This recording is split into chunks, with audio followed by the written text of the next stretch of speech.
Одондөр сувагт автоморил би бол хөтлөгч Инхбат. Бизнес судлаач Бат Эрдэнэ дэлхийн дуу хоолой нэвтрүүлгээ хүргэх гэж байна. Өнөөдрийн дугаарыг энгийн бөгөөд төгс хадалба болон ногоон ирээдүйг хөгжүүлэгч MMS Event итгэж байгаа. Нэвтрүүлэг та бүхэнд YouTube-ийн Одондөр сугаар болон NTV телевизээр 83.3 107 төлгөөний Одондөр хажуугаар хүрч байна. За өдрийн мэнд бутаахаа. Өдрийн мэнд. За аль нь хаяа? Шууд одоо ингээд эцсийн өгүүлбэрээ хэлчих юм уу? За тэр нь бэмбэ хаяа байна баяртай гэдэг. Тий. Эсвэл тэр нь гэдэг те.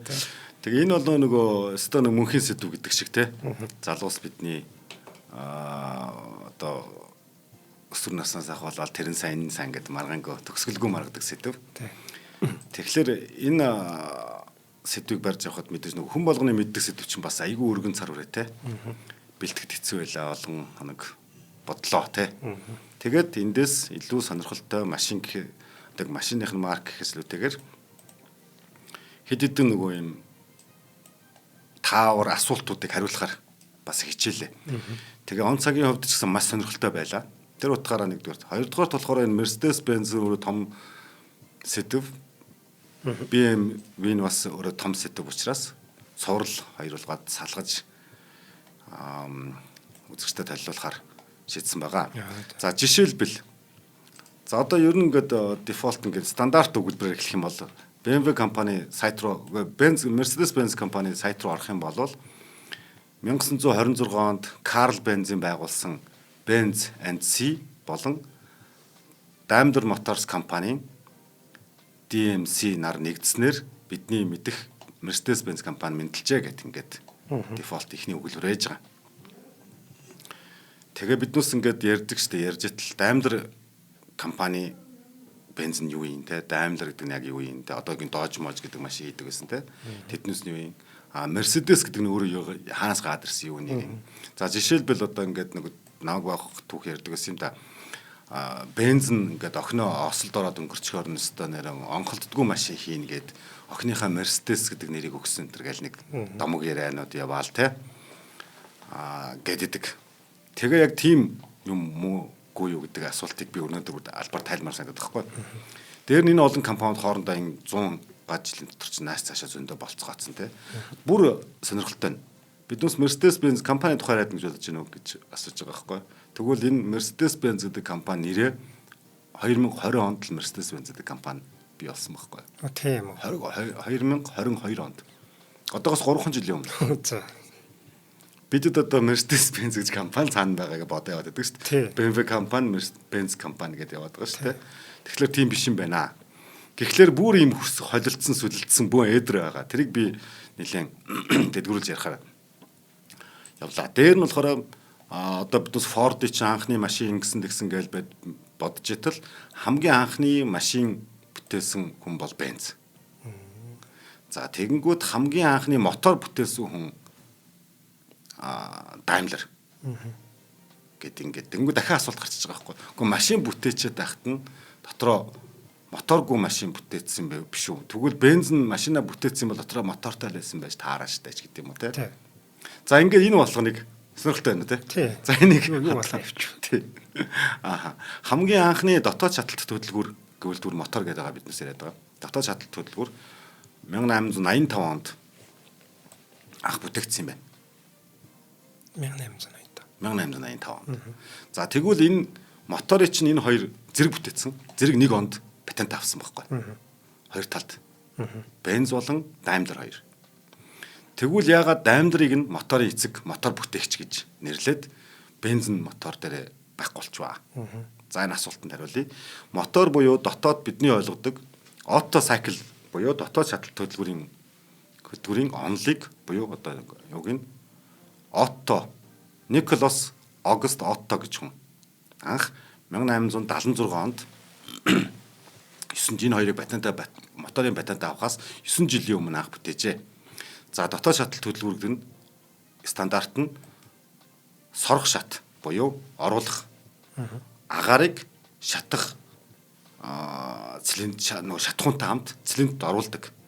Шахах шат одоо ингэж шахагдлаа Porsche ингээд Porsche-гоор шахлаа дөрөвдөгт нь шагцсан агаар турш хоёр оч өглөө тестэрлээ буцаад гаргах шат буюу тэр шатсан утаа гаргалаа. Ийм дөрвөн юмтай юм ингээд цилиндр дотор ингээд эргэлт энэ дөрвөл ингээд ээлжилж байгааг одоо өнөөгийн машины дотоод шаталтай хөдөлгүүр энэ.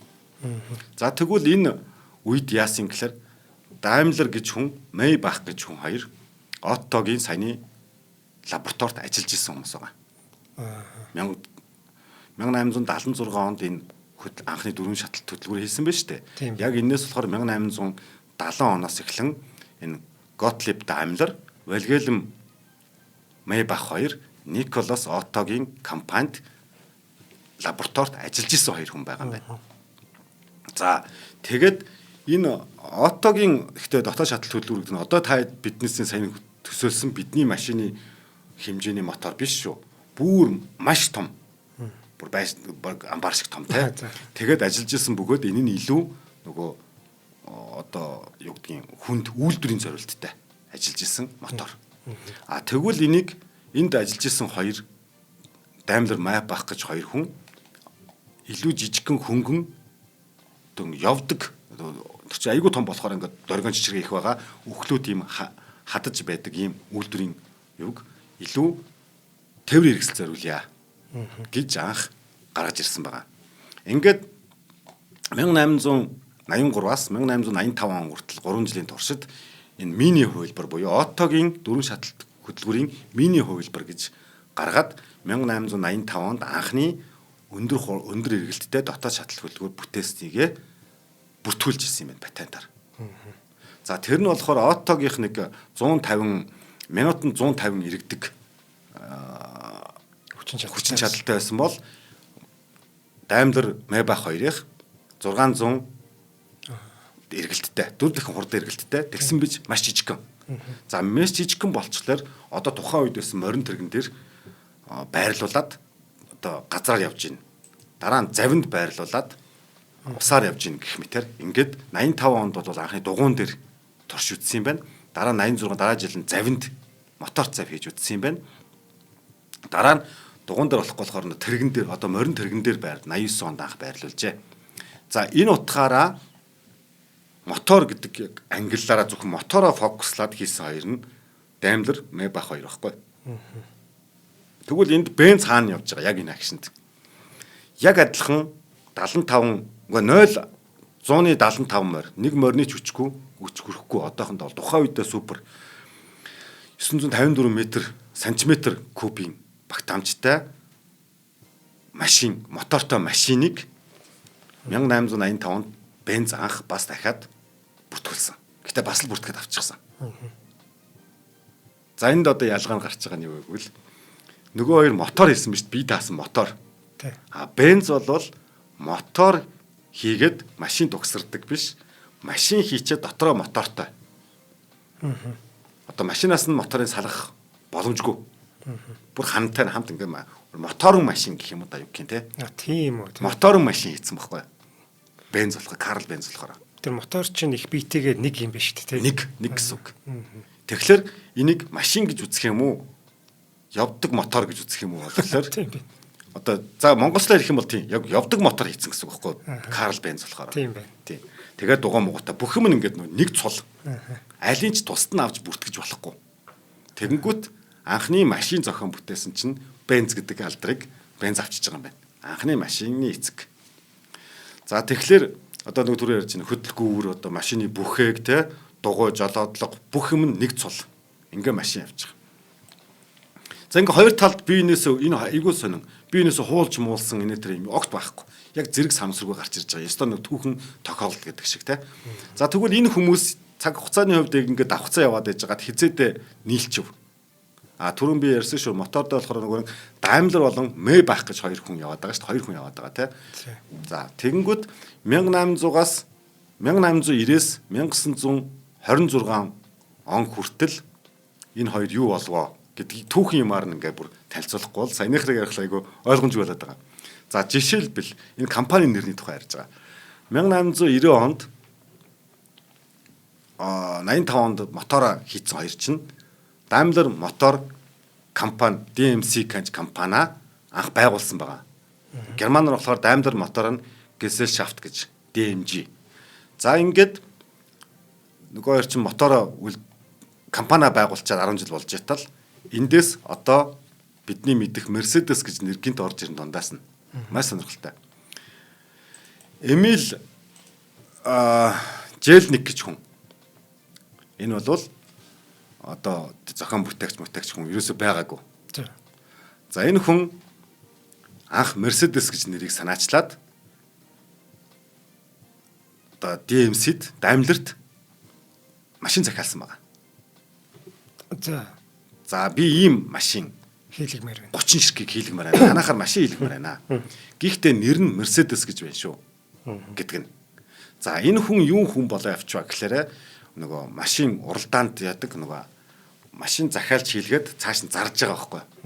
Зардаг хүн, борлуулагч, маркетер хүн байсан гэсэн үг. За энэ хүн яагаад Mercedes гэж нэрийг өгч үг гэхээр хувийн амьдралаас зэдэлтэй нөгөө эхнэрээсээ гарсан Mercedes гэж охинтой. За тэр Mercedes гэж охин энэ их сонирхолтой юм. Тэгээ Mercedes гэж нөгөө охиныхаа нэрийг өөрийнхөө нөгөө захиалж хийлгэж байгаа бүтээгдэхүүндээ нэрийг өгөөд тэгээд уралдуулсан байгаа. За 1900 онд захиалга өгөөд 1901 онд захиалгынхаа машиныг 30 машин аваад тухайн жилдээ уралдаанд оруулаад тэгээд төрүүлсэн. Ингээд бүрээс нь уралдааны юм уу мэрэгжлийн багийнхын донд Mercedes гэдэг нэрээр Daimler компани биш Benz ч байхгүй байгаа шүү дээ тий. Ингээ Mercedes гэж анхны брэнд бол Mercedes-ээр тодорчээ. Тэгээд тэгэнгүүт 1902 онд нь буюу дараа жил нь Daimler Motors компани нь Mercedes нэрийг анхны албан ёсороо худалдааны тэмдэг болгоод авсан. Бүтээгдэхүүн дээрээ. Тэрэлж ундаа гэдэг шиг тийм нэг нэртэй. Цаана компани өөр нэртэй. Тэгээ бидний одоо Mercedes гэж нэр анх тэнд албан ёсцсон юм байна. Mercedes гэж бүтээгдэхүүний нэр гэсэн үг шүү дээ тийм. Ингээ явж хагаад 1909 онд логотой болж байгаа байхгүй. Одоо бензин бидний мэдэх энэ 3 хошуу гэж 3 хошуу од гэдэг лого ашиглагдаж байгаа. Тэгэхээр Mercedes нэр Daimler одоо Mercedes бүтээгдэхүүний одоо брэнд болчиход байна. Компаниасаа илүү нэр төртэй болчиход байдаг. Компани нь бол Daimler-аар яваад байгаа. За тэгэхээр тавчхандаа хэлэх юм бол энэ 26 онд түрүүний анх ярьсан нөгөө Mercedes компани түүхэн дээр 26 онд анх Mercedes-Benz гэдэг компани бий болжээ гэдэг түүхээр ярих юм бол 1900 онд Mercedes үүссэн. Тэгээд 1926 он хүртэл Daimler бол үйлдвэрлэгч компанийн нэр нь, Mercedes бол тэдний үйлдвэрлэсэн машиных нь нэр нь байжээ. За энэ дэр их сонирхолтой. Нөгөө Mercedes гэж нэг охин түрүү ярьсан шүү дээ. Mercedes гэж охин тэр айгүй олон сурхал байд юм байна. Mercedes гэж охин тэр нөгөө жолоогоо барьж исэн уралдаанда. Тэгээд төрүүлсэн. Тэгээд тэр машиныг барьж яваад төрүүлсэн охины нэрээр Mercedes гэж нэрлсэн. Тэр охиныг нь Mercedes гэдэг байсан гэдээ яваад байгаа байхгүй. Тэгэхээр Emil Mercedes гэж охин нь болохоор тэр худалдаачны охины нэр мөн. Гэхдээ хамгийн сонирхолтой нь энэ охин Benz-тэй амьдралдаа таарж байгаагүй, ер нь машинд сууж үзээгүй бүр юм охин. Тийм. Ерөөсөө машинд сууж үзээгүй. Тэгээд нөхөртөөгөө хоёр хүүхэдтэй тэгээд ерөнсөө зүгээр тусдаал амьдарч байгаа юм баггүй юу? Машин жашин энэ мэт ямар ч хамаагүй шүү. Тэгээд харин аав нь тэр охиныхаа дурс нөгөө юунд нэг нь өгсөн. Тэгээд нэрийг алдаршуулж чадсан юм байна. За тэгвэл нөгөө талаас тэгвэл Benz-тэй яаж ингэж таарчваа гэд те. Карл Benz болохоор нөгөө машина хийцэн явж байгаа. Гэхдээ Benz нь одоо энэ тохиолдолд болохоор Benz нь Карл Benz компани нь өөрөө нэр төртэй болоод эхэлж байгаа. Анхны машин хийчлээ гэдэг утгаараа айгуус содон биш үү? Мотор бол янз бүрээр л байж байсан. Гэхдээ анхны машин хийцэн гэдгээрээ тэр бензин юу бол маш нэр төртэй байсан. Ингээд хоёр нэр төртэй, нэг нь Benz нэр төртэй болоод байдаг, нөгөө талаасаа Mercedes гэдэг бүтээгдэхүүн нэр төртэй байгаад энэ хоёр нийлээд Mercedes-Benz гэдэг одоо компани байгуулсан гэж хэлэх үү? Одоо брэндээ бий болгосон гэх үү те? Брэндэл бий болгож байгаа юм. Тухайн үед бол брэндээ бий болгож байгаа. Одоо ч нэг Mercedes-Benz гэж компани болчиход байгаа болохоор бас те. Тэгвэл яагаад юу яасан юм? Энэ хоёр нэгдэх болчиход байгаа. Тийм ээ. Би энэ нэгдэх хэрэг байгаа мó? Хойлол нэр төртэй байж штэ те. Уралдааны талбарт Mercedes төрүүлээд байна. Daimler машин гэсэн утгаараа нөгөө Benz яваад байна. Тэ.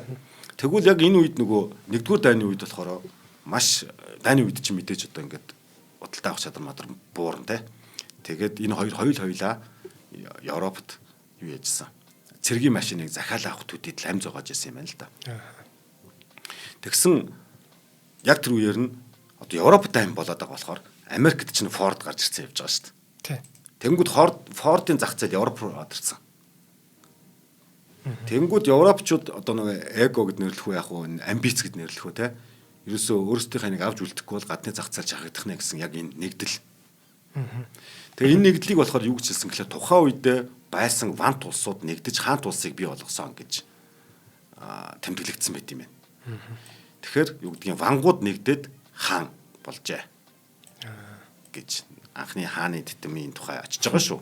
Наанасаа мөлхөж яваа гэсэн үг. За энэ хооронд нөгөө Мэба хайцсан. Одоо нэг түүхэн нөгөө ёстой нэг эдрэт нэг гэр бүлийн юм шиг юм болоод байна шүү дээ. Мэба хаач ч үг гэхээр Мэбах яг энэ он сарын дараалалаар яасан гэхээр ингэж байгаа юм байна. Төрөний Даймлертай адилхан нэг гол инженер байгаа шүү дээ. Отоогоо салсан. Моторыг яаж хийдгийг мэдсэн явж байгаа нь. Тэгээд 1880 онд отоогоо салсан. 1885 онд хөдөлгүүрээ бүтээсэн. Тэгээд 1900 онд нөгөө захиалга өгсөн яг моторынх нь зохион бүтээгч нь Мэйбах байсан. Энэ машиныг Mercedes гэж анхны нэрлсэн захиалгад машиныг болохоор Mercedes 35 HP гэдэг horse power гэж нэртэй юм байна. Дан ганц Mercedes биш. Mercedes гэдэг нь ерөнхий нэр нь арт талд нөгөө TED гэдэг шиг те машины TED гэдэг дугаар сэр нь 35 HP. За тэгэнгүүт Daimler буюу компани эзэн Gottlieb Daimler нас орчиж байгаа. 1907 онд нас орчиж байгаа. 1900 онд нас орчиж байгаа байхгүй. За ингээд Мэйбах ч нөгөө мотороо бүтээгээд ингээд компани удирдлага солигдож штэ.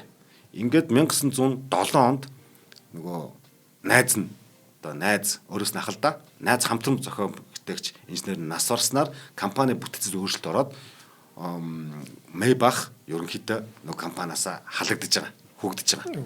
Тийм. За ингээд энэ 1907 онд Мэйбах тийм нөгөө салсан юм байна компаниасаа. Ингээхээр салчингуудаа дүүтэйгээ нийлээд Мэйбах мотор гэдэг компаниг дахиад байгуулж байгаа. За ингээд 1909 онд байгуулаад 45 он хүртэл Мэйбах болохоор хөдөлгүүр хийж гин. Гэхдээ хинтээ өрсөлдөх үгээр тухайн үед нөгөө нэгдүгээр дайны үед юу болсон нөхцөл байдал юу байсан гэхээр мөнгөтэй тансаг хүмүүсийн мөнгө нөгөө хязгаарч ямар ч дайны үед байж л байдаг гэдэг чинь тийм тансаг зах зээл ерөөс худалдаа авах чадвартай болцсон байхгүй. Дээд за хай левел зах зээл нь. Тэнгүүд тэднээс зориулаад Мэйбах машин үйлдвэрлэж эхэлсэн байгаа. За одоо ингэнгүүт нөгөө Мэйбах гингүүд нэг тансаг зэрэглэлийн нэр чинь эндээс шүү тансаг зэрэглэл аваад салаа авцсан гэсэн үг. За хоёлаа ивент тэтгэгчид танилцуулах. За тэгье. За өнөөдрийн дугаарыг ногоон ирээдүйг хөгжүүлэгч MMS компани ивент тэтгэж байгаа. За MMS компани эрчим хүчний салбарт үйл ажиллагаа явуулдаг. За нарны эрчим хүчний системээр дамжуулаад айл өрх аж ахуйн нэгжүүдэд бие даасан эрчим хүчний төслүүдийг хэрэгжүүлдэг мэрэгжлийн хамт олон байж байгаа. MMS компани мөн цахилгаан эрчим хүч болон уул уурхайн салбарт үр ашигтай дэвшилтэт технологид суурилсан бүтээгдэхүүн шийдлүүдийг санал болгодог. За эрчим хүчний оновчтой цогц шийдлийг MMS-ээс сонгох боломжтой. За эднийхийг одоо бүр магтаад дуусахгүй компани л та. Яг ногоон ирээдүйг хөгжүүлэгч гэдэг утгаараа их дэлхийг хайрлсан тийм чиглэл үйл ажиллагааг явуулдаг. За жишээлбэл одоо сэргийгт эрчим хүч буюу нарны эрчим хүчнийг одоо хоримтлуулдаг энэ системийг бол яг үйлдвэрээс нь оруулж ирдэг яг албан ёсны дистрибьютор болсон байгаа шүү дээ. Тэгээд албан ёсны дистрибьютор ийм газараар үйлчлүүлэх бол их амар байдаг. Ямар нэг асуудал тулгарлаа гэхэд яг л үйлдвэрээс нь үйлдвэртэй заргалтж байгаа юм шиг л юм болж байгаа шүү дээ. Тийм дистрибьютор компани дээр хоёлоо онцолж ирсэн нөгөө тэр үйлдвэр нь хаач байсан энд яг үйлдвэртэйгээ харьцаж байгаа юм шиг. Тий. Нөхцөл бий болдог. Анхнаас дистрибьютор гэрэг тэгж хийдэг байх тийм. Тэгээд эвдрэл гэмтэл бол яг мэрэгжлийн засварын төвүүд нь яг байж байгаа юм чинь. Яг л үйлдвэртэй харьцаж байгаа гэсэн үг болтой байж байгаа. За ингээд манай нэвтрүүлгийг ногоон ирээдүйг хөгжүүлэгч MMS компани ивент тэтгэлээ. За баярлалаа. За тэгэхээр яг Daimler-ийн Мэйбахын түүх болвол дангаараа бие даасан түүх болвол 1909-с салаад онд салж нөгөө дүүтэйгээ нийлж Maybach компани байгуулад 1960 он хүртэл нийтдээ 51 жил яг Maybach компани бие даасан компаниар байсан. Ингэж тусдаа явж исэн юм. Явж хагаад буцаад нөгөө нэгдсэн. За ингээд 1960 оноос нэгдээд Maybach дахин Daimler-ийн дор Daimler компанийнхаа дор орж ирсэн. Энэ үедээ яасан гэхлээр нөгөө хэсэг бас л нөгөө 60 оны үеэс Maybach дангаараа бас оршин тогтоход хэцүү болсон.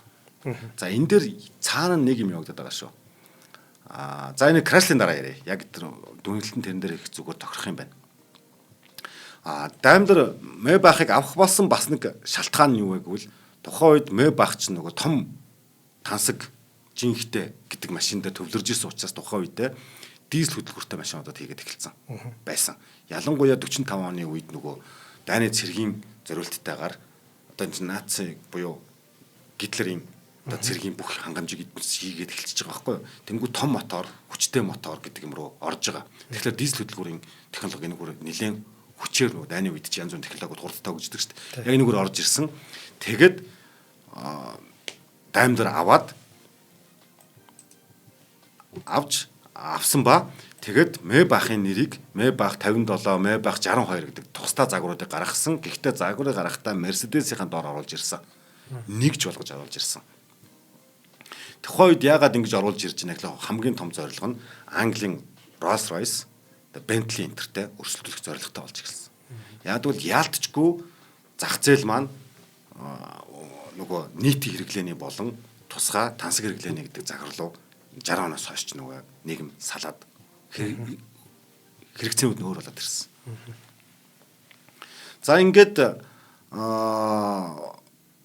хэдий тийм боловч бас л борлуулалт нь олигтой явахгүй тий. Одоо Rolls-Royce бол одоо хааны удмын гэдэг ч юм уу ингээд яг яваад байгаа. За эндээс би нэг тодруулж хэлж байгаа нь дараа нь нөгөө хааны тэтмийг зөөхөд яг энэ нөгөө аргументууд бас орж ирэх юм шүү. Тэгээд одоо бидүүд ярьдаг штэ Mercedes-Benz-ийн C загвар нь бол классик загвар. E загвар нь илүү жоохон ийм тоноглсон загвар. S бол luxury загвар гэж ярьдаг. Тэгвэл Maybach нь болохоор бүр тусдаа захиалгын супер luxury.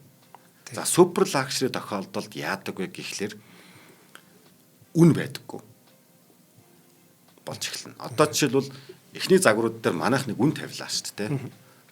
Супер luxury загвар дээр ганцхан Maybach дээр биш шүү. Бусад загвар дээр ч гэсэн Rolls-Royce центр дээр би ийм бүтээгдэхүүн байна гэхэд чи надад үнэ хэлж аавна гэсэн үг байхгүй. Үнэ хэлж авдаггүй маа. Ер нь бол юу гэсэн үг гэвэл энэний төлөө чи бүх юмаа зориулах ёстой бөгөөд үнийг баг анзаарахгүй гэсэн үг тий. Супер luxury гэдэг хэлээд байгаа.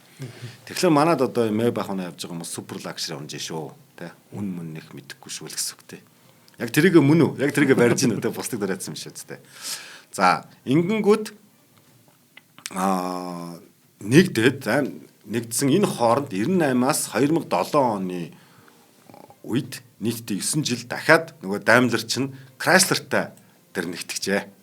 Chrysler бол Америкийн компани. Тий. Нэг яг гэр бүлийн хэмжээ яадаг шиг санагдаад байгаа надад нэг ахлаа. Тэгээд Daimler Chrysler хоёр нөгөө нэгтгэхэд нэрээ Daimler Chrysler болгож байгаа. Daimler Chrysler AG. Энэ орнд Mercedes-Benz байхгүй л байгаа даа шүү. Бүтээгдэхүүн хэврэл байгаа. За ингээ явсаад буцаад 2007 онд салсан гэдэг шалтгаан нь юу вэ гэхээр ердөөсөө нөгөө нэр хүнд соёлын ялгаа гарцсан.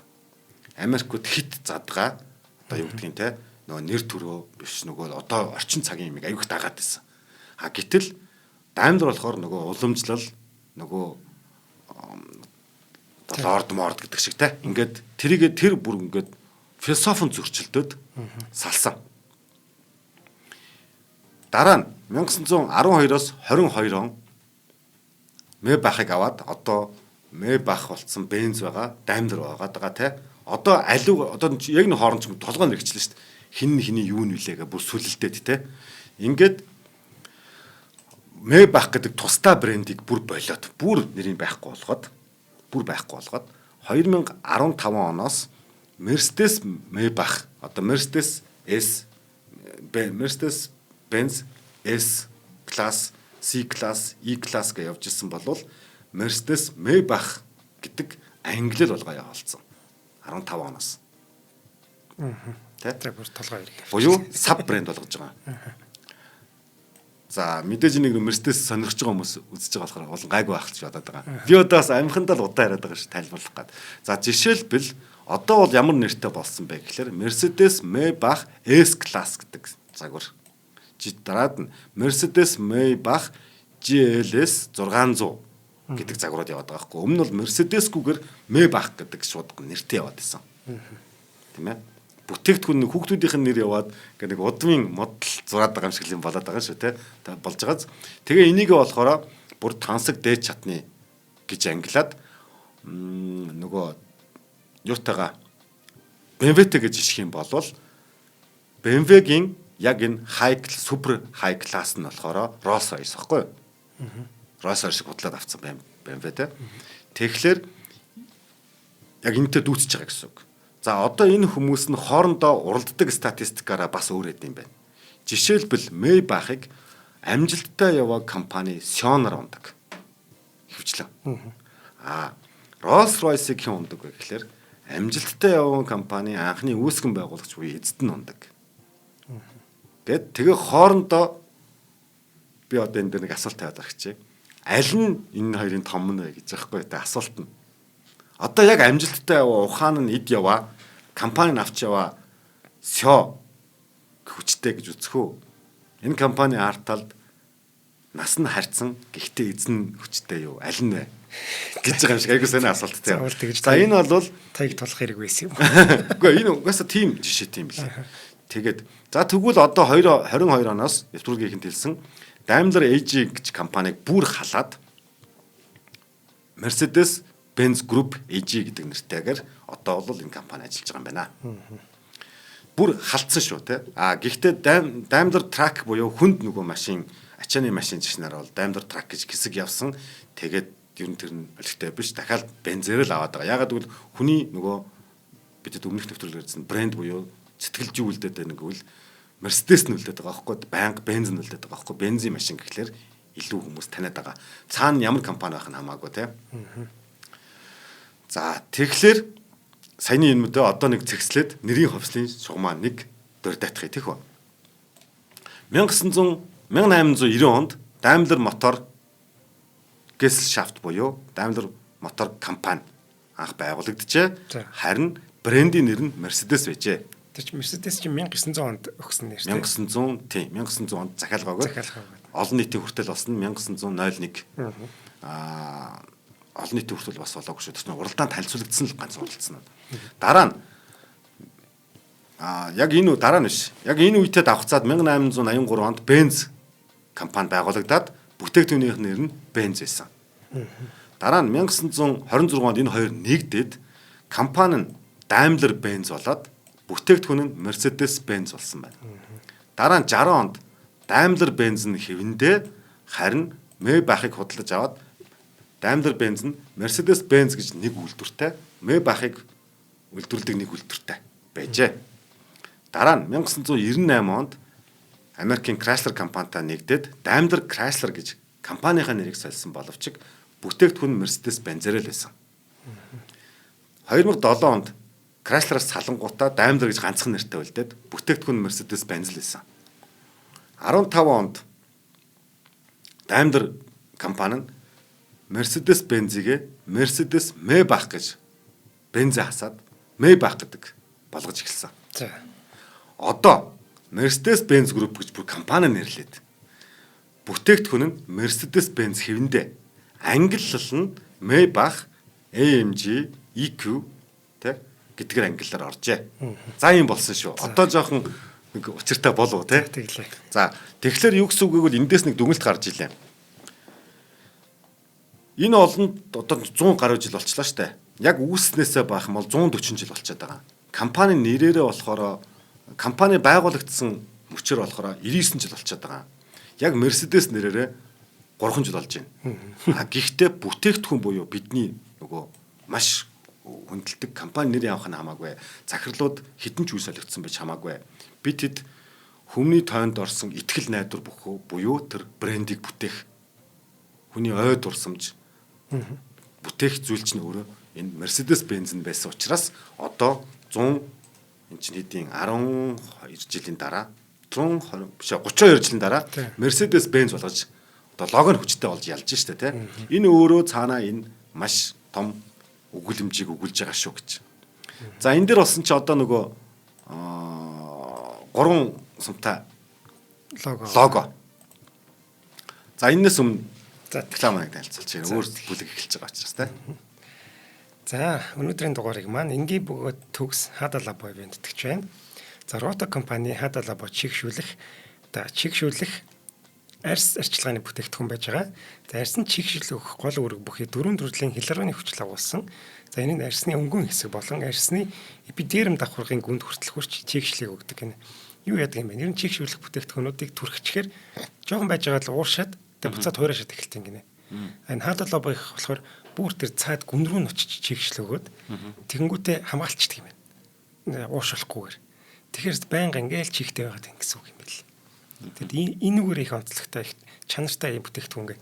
Манай сонсогч нар бас мэддэг юм байлээ. Эднийх их сайн шүү гэдэг. Тэгээд эднийх манайхыг ивэнтдэгч байгаа. За ингээд 4 төрлийн хилорооны хүчил гэсэн шүү дээ. Энэ болохоор энгийн хилорон, за супер, за нано болон эсэлтүүлсэн гэдэг ийм 4 төрлийнх байгаа юм байна. За энэ эсэлтүүлсэн гэдэг нь тэр яг арьсны гүнд очиж чигшлэх нэгнгүүтэй нөгөө ууршуулахгүйгээр хамгаалдаг чинь энэ эсэлтүүлсэн хилорооны хүчил юм гинэ. Энэ дэр би бас нэг асуултаа үзэгчдээс асуумаар санагдаж байгаа.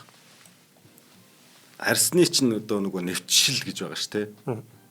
Одоо нэг бодисч орох хэрэгтэй шүү дээ гаднаас. Тэгээ зарим юм дээр нөгөө нэг ороод одоо молекулын хэмжээнд ч юм уу да тэгээ ороод доторх юм хамгаалаад ингээд тэгээд тэгэд энэ болгоныг нөгөө бидэд ялангуяа эрэгтэйчүүд бидэд сайн мэддэг байх. Эмэгт бүсгүйчүүд бол сайн мэддэг. Гэхдээ бас төөрөлт байгаад идэм билээ. Тэгээд энэ бүтээгдэхүүний тэр нөгөө заавар энэ монголчууд нөгөө зааврыг эвдэрсэн байна гаргаж уншдаг гэдэг шиг. Энэ бүтээгдэхүүн бүгдээ дагаад нөгөө одоо юу гэдгийг заавартайгаа ярьж байгаа. Тэрийг нь сайн унших юм бол яг бүгдийг тайлт юм билээ. Зүгээр нөгөө сайн болгонд төрөхөд авах биш. Яг ийм баталгаатай найдвартай газруудын бүтээгдэхүүнийг бол заавраа сайн уншаад яг орьсон дотор цаана ямар процессод одоо нүдээр харагдахгүй байгаа шүү дээ. Юу болоод байгаа үнэхээр хамгаалаад байгаа мó гэдгээ харчмаар зүгээр юм билээ тийм билээ. За энэ Hada Labo маань монсын эмийн сангуудаар болон GGI Beauty дэлгүүрүүдээр худалдаалагдж байгаа. За монсоос бол шууд захиалгаа өгөөд төгөргүүлээд авчиж болж байгаа баха. Тэгээд аваад хэрэглэж болох нь байна. За Facebook-ийн Hada Labo Монгол гэдэг нэртэй ийм пэйж байгаа. Эндээс ороод дэлгэрэн мэдээлэл авах боломжтой байна. За баярлалаа. За одоо ингээд Daimler Motor компани Benz-тэй нэгдсэний дараа 1926 онд хоёр компани логогоо нэгтгэх болсон. За түүхээс нь ярих юм бол Benz ямар логотой байсан гэхээр Benz гэж бичээд гадуураа болохоор нөгөө юм юутай навчсан нэг юм юутай. Одоо Benz-ний лого 3 гурвалжингийнхэн гадуураа юутай. Тэрний анхны тэр навчсан чинь юу нь болохоор лого нь чидүүн жимсний навч. Benz-ных байжээ. Тэр чинь юуных шүү. Чидүүн жимсних бишээ. Нөгөө юу шиг юу лээ. Тийм хааны титэм шиг гэдэг чинь. Тийм грек Роми хааны. Тэр Ромын тэр ер нь тэр авийн зүүдэг. Тийм. За харин юуных Daimler-ийн мот юуд ба айгуу гой түүхтэй. Илүү гоё. Одоо 3 одно. Daimler анх юу яажээ? Охиндоо загтлагдсан юм байна. Энд чинь нөгөө үйлдвэртэй ажиллаад нэлээд холтой санаад. Тэгээд энэ болохоор одыг яагаад хийсэн гэвэл од юу н айгу юутай юм байна. Од чинь гэрэлтэж байгаа штэ. Тэгээд хүн төрлөختөн галтан гацаарч гэдэг л ингээд баримжаагаа авч штэ тэ. Тэгээд тэр утгаараа гэрэлтүүл нэхлээд. Тэгээд бидний замыг чиглүүлэгч. Тэгэхээр бид замаа одоор өдөрдүүлээд байгааз далд санаа айгүй айхтар. Тэнгүүд энэ одоо зах зээлийн буюу хүн төрлөختнийг чиглүүлж цаагаараа өдөрдөн гэдэг ийм од واخгүй юу? Од гэдэг нэр нь тэр. Тэрээс 3 зураас болгоныг яг од гэд нэрлээд байгаа юм тий. Тэгэхээр 3 зураасыг од гэдэг нь анхны дафс одоо анхны үгүйсэл нь эзнийх нь үүсэл нь бол тэр. Тэгээд түүх нь болохоор яг 1909 онд Daimler 3 хошуу од логогоо патентжуулсан ба дараа нь 10 онд Mercedes нэрийн хамт Mercedes гэдэг одныхаа дээдл Mercedes гэж бичгтэй анхны логог бүтээгээд лаврын юм биш үү? Жидүүн жимж биш юм байна. Лаврын навчны мөчр гэнэ үү? Тийм нэртэй юм биш үү? За тэр нь болохоор 1916 онд юмд хийжээ. Одоо лого анх үүссэн юм байна. За энэний тайлбар нь болохоор их гоё. Одоо нөгөө маркетингийн тайлбар нь Land, Sea, Air гэдэг. Одоо газар, ус, агаарыг эзэмшнэ гэдэг. За энэ түүх нь яасан гэхэлэр одоо бензийн хувьд бол ганц машин төвлөрч хийгээд байгаа шүү дээ. Машиныг хийх гэдэг байгаа. Тэгээд машины эцэг. Анхны машины эцэг нь бенз. Гэтэл Daimler болохоор моторын эцэг гэдэг байгаа шүү дээ. Моторын эцэг гэдэг нь юу гэсэн үг вэ? Нөгөө завь, онгоц, машинд бүгдэнд нь мотор үйлдвэрлэнэ гэдэг зорилготой байхгүй. Тэр утгаараа газар, агаар, усыг эзэмшнэ гэдэг зорилгоор анх 3 ийм зорилго нь од болж хувирсан. Тэгэхээр энэ 3 хошууны утга нь болохоор энэ юугаар одоо маркетингийн тайлбар нь болохоор саяных юм байна. Land, Sea, Air гэдэг далаа, агаар, далаа тэнгэр газрыг эзэмшнэ гэдэг шүү. За дээр нь энд нэрэн энэ хоёрыг хамгийн их одоо технологийн чөгжүүлсэн хэцүү байсан ч гэсэн өстой шүүшин шахаж хагаад юм гаргасан энэ тэр хүн бол нөгөө алдарт Гитлер. За Гитлер чинь ямар машин унжсэн гэхээр Mercedes-Benz 770K гэж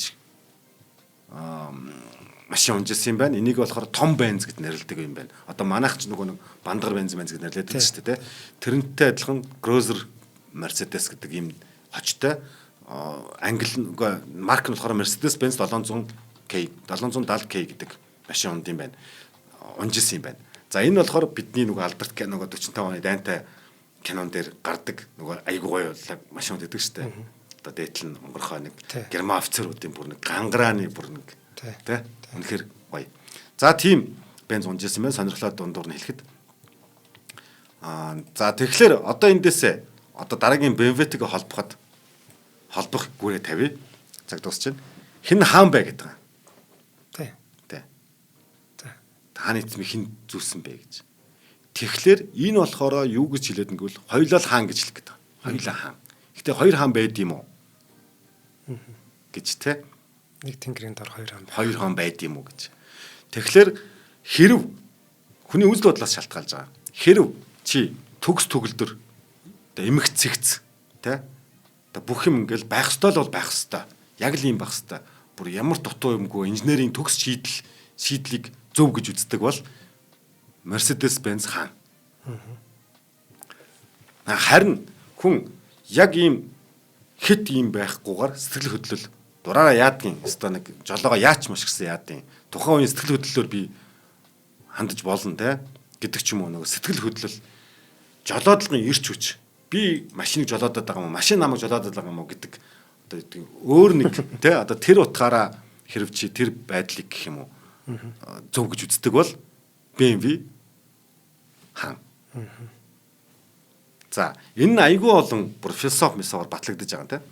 Түүхэн гарал нь Германы оюун соёл 20 дугаар зууны их үед бүр ингээд нөгөө философийн төлөөлөгчдөрөө бүр хоёр хуваагдаж ирсэн юм байна. Нөгөө энэ индастри буюу үйлдвэрлэлийн ир үед урсгал нь оршихуйн философийн дэг журам буюу одоо Макс Вебер, Гегель энтрийн философи. Бид төгс төгөлдөрт хүрэхийн тулд дэг журамтай, системтэй байх ёстой. Хит эмх замбраагүй байж болохгүй. Өөрөөгөө сүнөнө гэдэг ийм философи юм байна. Тэгээ энэ болохоор Mercedes-Benz-ийн философи.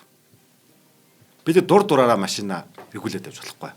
Годомжинд ингээд ээж болохгүй гэдэг тийм.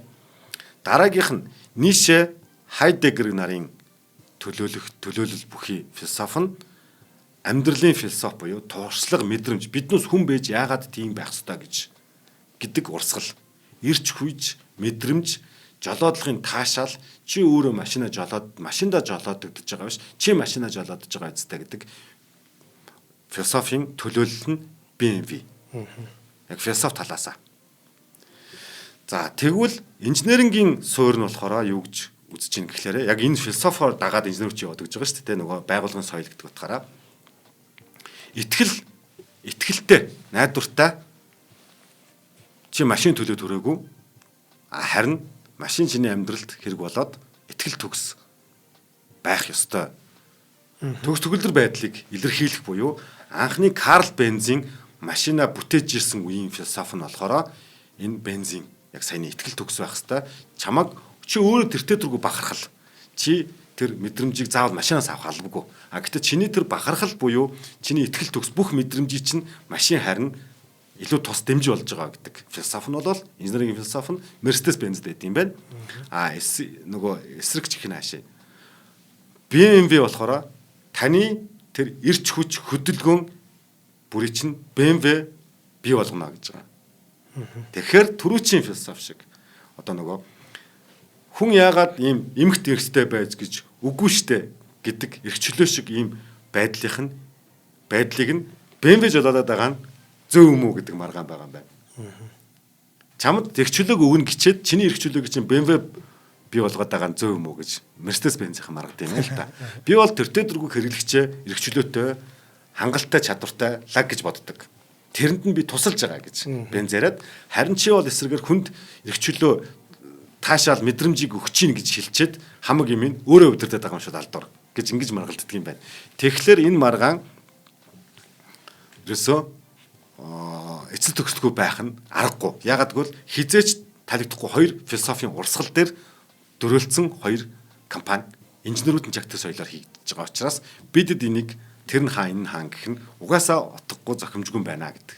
За тэгвэл одоо энэний арт тал дээр юу гэвэл Benz ягаад тэр эрч хүч гэдэг юмыг BMW ягаад авчих гэдгийг түрүүчийн Benz шиг дараагийн дугаартаа ярихаар үлдээлээ. За тий. За харин тий. Хоёулынгийн сонсч ижил тэр нь хаан гэж хэлэхгүй бол болохгүй. Гэтэ би одоогор бол BMW арай хэлэм үгээ ботсон л байгаа шүү. За баярлалаа батаха. За баярлалаа. За өнөөдрийн дугаарыг маань энгийн бөгөөд төгс хадалаа болон ногоон ирээдүйг хөгжүүлэгч MMS компани бэнтэтгэлээ. Нэвтрүүлэг маань та бүхэнд YouTube-ийн од мөндөр сугаар болон NTV телевизээр 83.3 107-аас төлхөний од мөндөр хажуугаар хүрлээ. За батаха дараагийн дугаараар уулзъя. За баярлалаа. Нэвтрүүлгийг хүлээн авсан Нарны аймгийн монголчуудаа баярлалаа. Од мөндөр сувг нь энэ мэдчлэн таны мэдхүйн мянган нэвтрүүлгийг 2026 оны 7 сарын 1 хүртэл та бүхэндээ хүргэх юм. Их хэлээрээ шинжлэх ухаан танин мэдхүйг түгээхийн үлсэд нэгтгэх хүсвэл та бидэнд хандив өгөх боломжтой. Жилдээ ганцхан удаа 100,000 төгрөгөөр биднийг дэмжснээр шинжлэх ухаан танин мэдхүйг түгээх энэ үйл хэрэг амжилттай үргэлжлэх юм. Од мөндөр нэр дээрх Худалдаа агшлын банкны дансага 4191 Тэг 4518. Та 100,000 төгрөгөөр шилжүүлэхдээ гүйцэтгэлийн утга дээр нь өөрийн нэр болон утасны дугаараа заавал бичээрэй. 100,000 төгрөг хандалснаар од мөндөр сувгийн алтан гишүүн болох юм а. Шинжлэх ухаан танин мэдхгүй Монголд ялах болтугай.